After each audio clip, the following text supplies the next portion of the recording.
انا كنت عاوزك تكلم لي حد من البهوات اللي بتقعد معاهم دول يشوف لي شغل عنده بعد الظهر. لا يا عم ابعد عني. المرة دي رست على 6 اشهر مع وقف التنفيذ. يا عالم المرة الجاية هترسي على ايه؟ حيلك يا اسطى، الله، دي خدمه هتعملها لي. حرمت اعمل ايها خدمة لايها حد. ليه بس يا اسطى؟ يا بخت من نفع واستنفع. انا يا عم لا عاوز انفع ولا استنفع، حل عني بقى. يا اخي المعروف ما بيروحش عند ربنا بس اللي بيعمل المعروف في الزمان ده بيروح السجن. مع وقف التنفيذ. بتتريق. لك حق. انما وحق من خلقك وسواك بني ادم زينا زي بعض. معود تخدم حد ابدا بعد النهارده. حتى ولو كان هيطلع لك من وراها منفعه. حتى ولو كان هيطلع لي من وراها مال قارون. اذا كان رحت مع الواد المدرسه وعطلت المحل، والله اعلم طار من ايدي كام دقن وكام شعر بسببه، واخرتها 16. مع وقف التنفيذ. جراس عم بتعال، انت سئيل النهارده ليه؟ ايه هو اللي مع واقف التنفيذ؟ مع واقف التنفيذ زي اللي كان بيشتهي يشوفني وكلبشات في ايدي. الله نروق دمك يا اسطى، انا بضحك. طب اعمل معروف، بطل ضحك في الموضوع ده بقى. وتكلم لي حد من البهوات صحابك يشوف لي شغلانه عنده بعد الظهر. قلت لك لا. من النهارده لا في كازينوهات ولا سهرات ولا بهوات. وفكرك يعني هتخلص منهم بالساهل؟ قصدك ايه؟ دول ناس صاحبتهم وسهرت معاهم، اذا انت غبت عنهم هيسالوا عليك.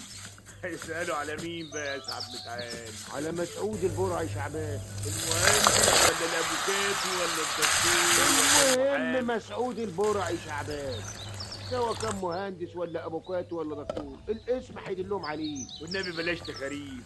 يظهر انك خرمان طباك وقلبت معاك بهلوسه. انت مش مصدقني؟ طيب بكره تشوف. واحد منهم هتوحشه هيفضل يدور عليك لحد اما ولا هنروح بعيد ليه؟ مش جايز حد منهم يجي المحل صدفه ياخد دقنه ولا يقص شعره يبص يلاقيك قدامه. انت ساعتها هتعمل ايه يا اسطى؟ ساعت ايه يا سعد متعال؟ بقول لك الطنباك عمل معاك عمايله. ايه اللي يخلي واحد دكتور ولا واحد مهندس يجي يحلق هنا؟ الله، مش صالون مفتوح للرايح والجاي؟ ده عقلك اللي رايح وجاي على الشيشه. يا سعيد اتاخر ليه؟ يا سعيد، شوف يا اخويا الواد عمال يرغي على سمعه القهواج ازاي. هذا سعيد. مساء الخير يا اسطى. يا سعيد مساء الخير. ممكن اخد دقني والله. ممكن مش ممكن ليه؟ امال احنا فاتحين وعيال. سعيد. سعيد. يا ده سعيد، استنى عشان تجيب الشيشه. اصل سمعه كان بيقص البق. هات الشيشه هنا يا مسعود. حط الشيشه قدامي هنا. هولعها لك يا اسطى زي ما اتفقنا. بقول لك هات اللي هنا. يلا يا اسطى احسن مستعجل. مستعجل؟ ده انت بقالك جمعه ما حلقتهاش. طيب وبعدين بلاش احلق يعني ولا ايه؟ لا نحلقها لك، بس ما تقولش بقى مستعجل ومش مستعجل.